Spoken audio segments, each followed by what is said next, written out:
anger fades quickly, unfiltered, blurring into regrets. I wish I'd known then.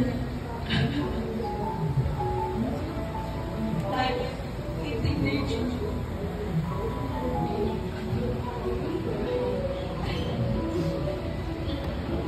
Then the time would stay my father for the acres.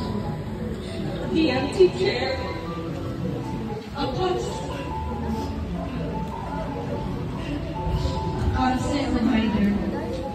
Leaving a silence that echoes our loss. Linger their pride, their legacy.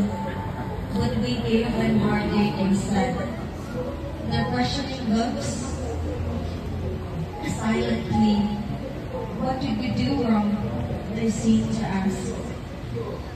It wasn't their fault. We, ungrateful children, failed to see what's been given to us. But I pray the love given to my mom now will somehow fill the empty space, replacing what was lost. Papa,